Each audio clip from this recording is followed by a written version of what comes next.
So, what am I back with today then? Well, I ordered from... I'll just pull this off. You can actually see the supplier. So, I had a look online for motors for the Ebac, so fan motors for the Ebac. And that was way harder than it should have been. And the only place I found that seemed to still stock them was... can't even see that, that's annoying. Can I come close? Can I turn on the lamp? There you go. Was this place. I'll just focus on that. There you go, that's better. Was this place. And they had, thankfully, a new old stock fan in place. I'm not sure if it was a new old stock or if it was actually brand new, to be honest with you. But they had an actual fan in place in stock. And it cost me £43.66 with £9 delivery, which I thought wasn't too bad. And here it is. So it appears to be a drop-in replacement for the other one. So that's the, if I just focus in on that, that's better. That's the information on the fan itself. So it's exactly the same type of fan as the last one. Comes with the cables actually pre-installed, which is good. Well, actually, to be honest with you, there isn't really any other way you could install them yourself unless you completely dismantle it. Now, I did a bit of reading online actually with various people that have these dehumidifiers, and a lot of people actually have done the same thing I did with regards to the existing fan. So basically they have lubricated the fan with something like WD-40 or grease or something like that, and it has actually gone and lived a reasonably long and happy life. Now, because I want to use this in a sort of time shift environment when next winter comes, I want it to be reliable. So I've actually gone for a completely new fan, as you can see there. Now, the one thing I didn't do last time was dismantle this conveniently or conventionally, and I'm going to do that this time. So, this back does not need to be removed at all. You remove the two screws at the back, which are down the bottom here, like so. You then remove a screw either side at the top, like so.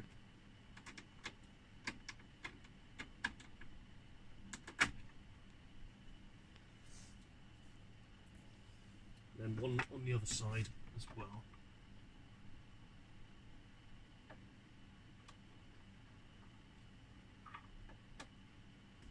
I'm making that difficult for no reason, when I could just move it like so and locate it there.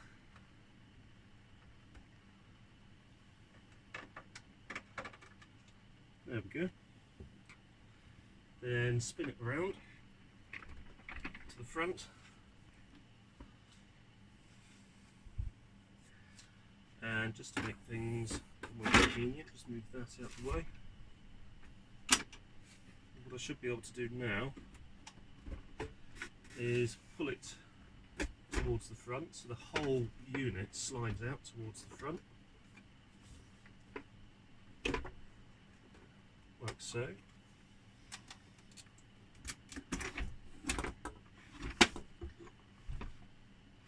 And there you go. And then you can just move this out of the way. And it's automatically pulled itself off of the terminals, so I don't need to worry about removing the plug terminals because they have already pulled themselves loose, which is handy. So I just need to flip this around like so, and There we are, there's our fan motor. So, all I need to do is undo these three. Now, they would either take a 8mm socket.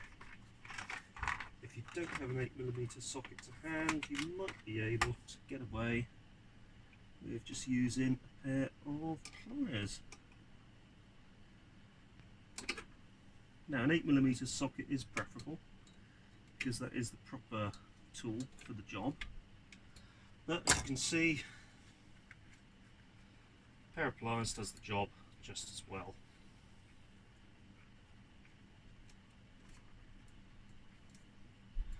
Don't forget to collect the washers.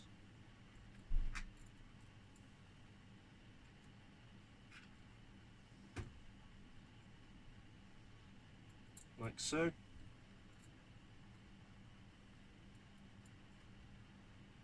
And that one is a bit fiddly, but comes away like so. There we are, so that's those. Put those to one side. And now you've got these to pop out. So what I'll do is I'll just pop these off, because you need to move the shroud a little bit so you can actually get the fan out.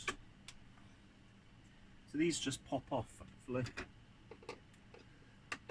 like so, and then that allows you to quite literally just move the shroud like that, which then allows you to get the fan out without actually doing too much damage to the fins on the condenser. Any damage that you do, you can just with your finger tease them back. Now the fins themselves are the most delicate part. The actual core is almost protected by the fins, and it's pipework inside the sort of beyond the fins themselves. If I just sort of come in closer, you'll actually be able to see. If I just focus in, yeah, you can see the pipework in there is actually protected by the fins themselves. So long as you're careful, you're not going to do a huge amount of damage, if at all, to be honest with you. So, just move that to the front, and you can turn your attention to the fan itself. Two connectors at the top on the control board. So there's your two connectors. Literally just unplug those, and then just carefully feed them back through here. So you can see it's actually cable tied in at various points, and the cable ties themselves are loose enough so you can actually pull the wiring back through. There we go.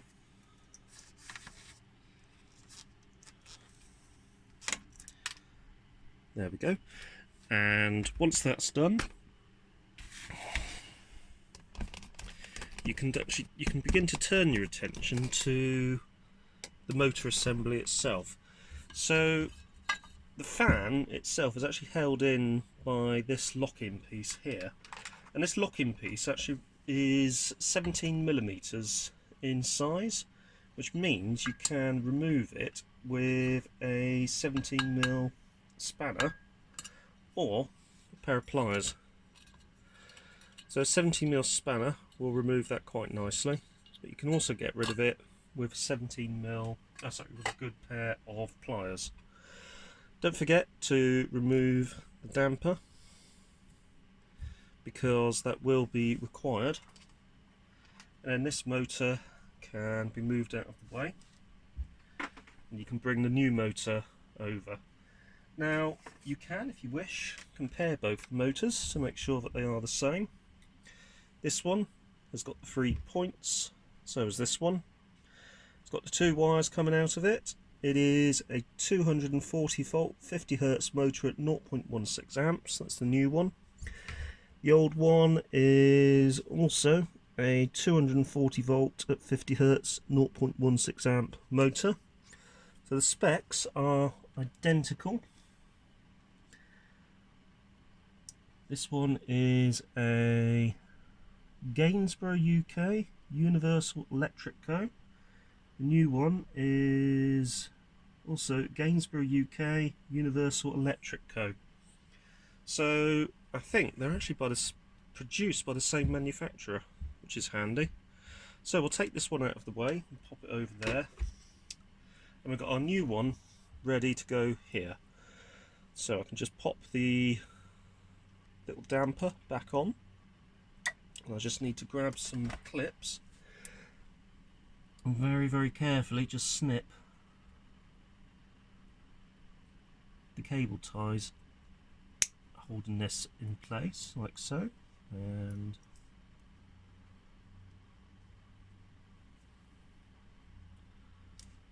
where is it? Like so down here.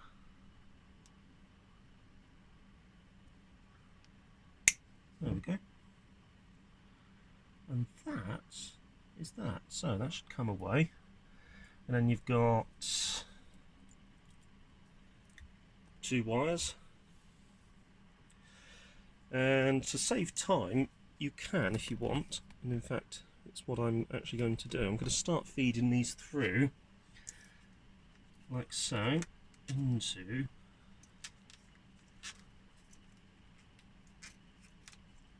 the cable ties and up towards the control board. So there's one, there's another.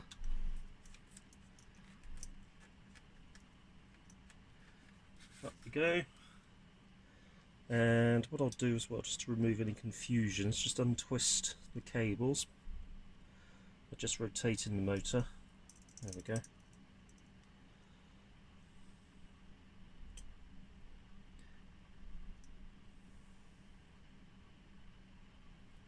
And then that can go up, and then through the top cable tie up here. And there we go. There we are. That's ready to go in. So because we've got a bit of slack, we do have enough space, or slack rather, to be able to work on the motor directly. So I just need to grab my fan blade. Then that will sit back on like so. And you've got the 4 pins there to help locate it. Then you've got your locking nut, which isn't really a nut, it's more of just a locking piece like so, to lock it into place.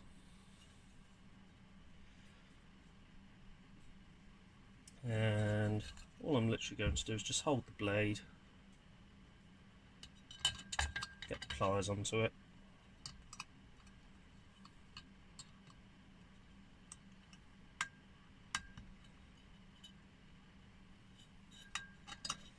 and then just lock it down.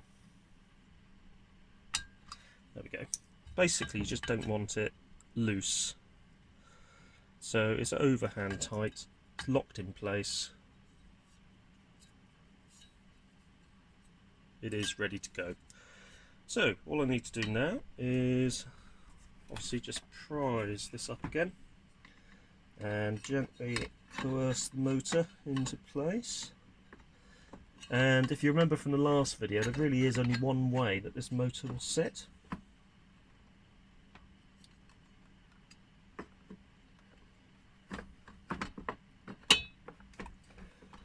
And that is like this. And then you just need to manipulate the shroud so that the motor sits in like so. And then just spin the blades, make sure that it's not interfering in any way. And then you can pop your washers back on. Now I'm missing a washer for this one, so it would be good practice to get another washer and just put that into place. So I'll just do these hand tight a second, and what I'll do off camera is just go and find a suitable washer for that. Just checking my little buckets of bolts and things behind. I don't think there's anything suitable in those, so if you bear with me, I'll go and grab myself a suitable washer. So my collection of washers has turned up trumps yet again, and we have something suitable. So we'll just get that nipped into place.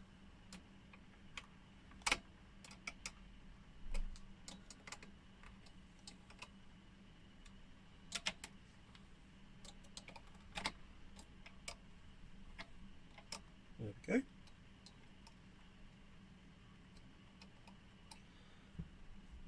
Check this still runs freely. Check it in both directions, seems fine. And now we can start reclamping the shroud. So the shroud, you literally just clip it back in like so. There's nothing really too much to it, in all honesty. And then you've got one here. Don't forget your one right round the front.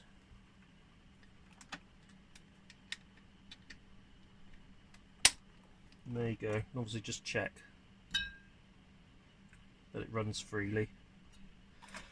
Now I just need to hook up the motor.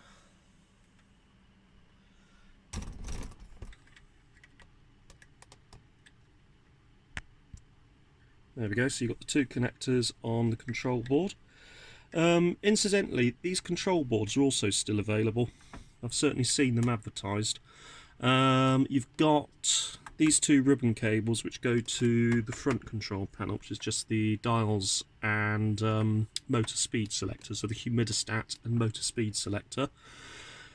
And then you've got this main control board, which is power supply coming in, power regulator, and then obviously some control circuitry for the fan, and obviously these for the fan and compressor. So control circuitry for the fan and compressor. I think down in this assembly next to the compressor we have, obviously we've got an earthing point, but we've also got inside of here, and I'm not going to break into it because I don't need to, but inside of here there is going to be a large capacitor as well, and that's obviously for the compressor itself. If it's anything like a normal motor with an AC supply or a non-three-phase AC supply to DC, it's probably going to be, in fact it might be an alternative, it might be like a washing machine motor where you've got the capacitor which effectively shunts voltage into the motor to change the poles of the motor. So you're effectively simulating, I can't quite explain it, you're simulating three-phase in a single-phase environment. That's how I like to think of it. It's probably completely wrong, but that's how I sort of like to think about these things. Right, I'll just pop the water thing back in.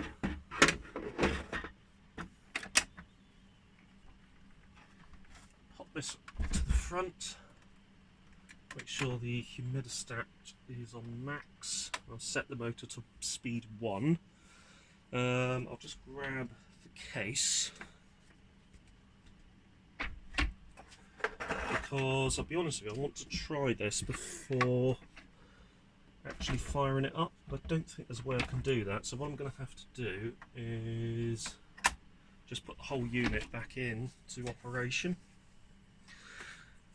and then just check that it's working before I screw it all back into place. So if I just move that to one side and grab the case, there we go, and we've got that ready to go. Just need to refresh my memory of which side is which.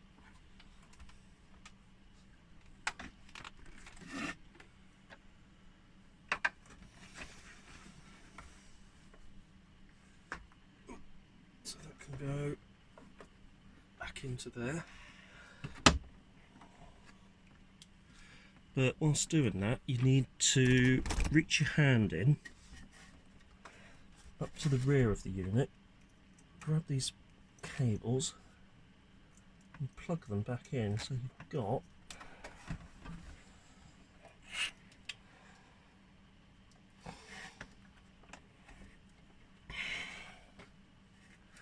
earth is at the bottom,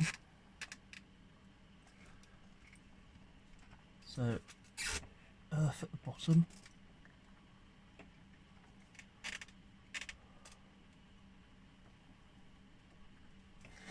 I think I did this last time by getting it in on this side and then reaching in on this side, so you get it mostly in over here,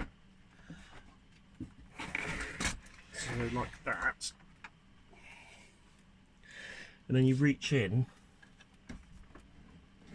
to try and tuck them in from the back.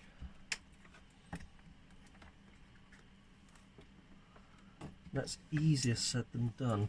I managed to do this. Oh yeah, that's how I remember it being. So, where are we? Live. That's right. Yeah, you have to do it. So, holding that front slightly. Neutral. And earth at the bottom.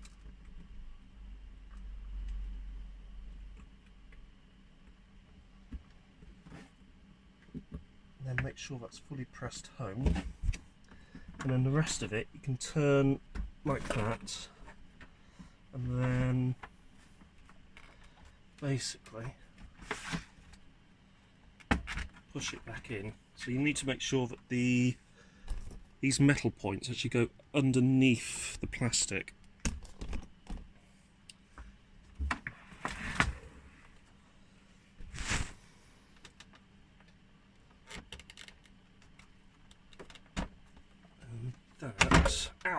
That will apparently come and sit in place properly.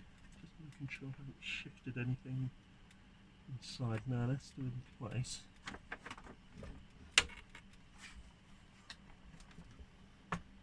There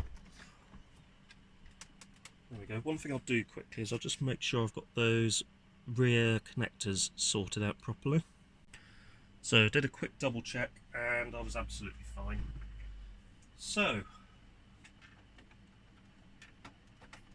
right, humidistat on max, fan speed on 1.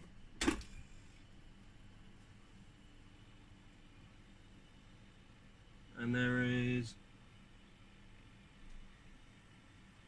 definite airflow.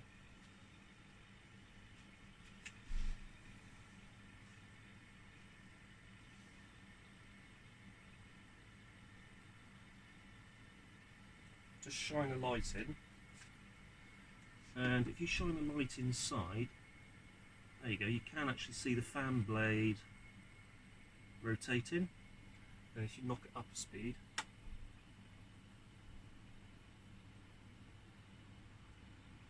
you can then see the fan blade has gone up a notch, or the fan motor rather, and you have got suction and air blowing out the front, which is exactly what you want.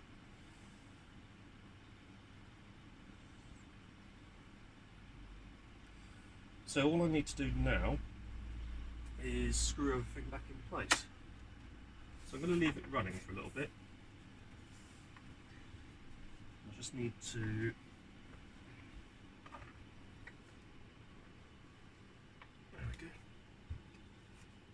grab the screws, and really now it's a case of leaving it run and just making sure that it works. But I'm happier putting this back into operation because I've got a brand new fan motor. I'll be honest with you, the other fan motor would have probably worked absolutely fine, which is why I'm not going to throw it away. I'm going to keep it to hand, because if I ever get another one of these, which, knowing my collective nature, it's quite possible I probably will end up with another one at some point. It will be a useful spare to have hanging around.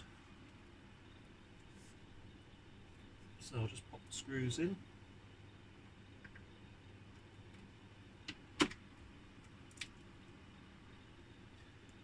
And really just leave it in operation. And you can hear the fan, sounds very healthy. It's fine with the one that I filled up with WD-40 to be honest, but this is healthy straight out of the box, which is quite comforting because that really just sort of goes to show what the fan should have sounded like right from the beginning. You can immediately tell by just putting your face in front of it that you're getting a good blast of air across the coils. Anyway, there we go. Lights illuminated.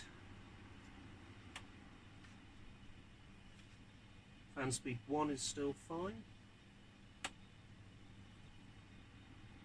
Fan speed 2 is also fine. And that is really all we need to do with this. We'll just need to leave that to run for a bit and we should be fine. Anyway, I hope you found this video interesting. If you did, don't forget to hit the like button and don't forget to subscribe. I'll see you again soon. Thanks for watching.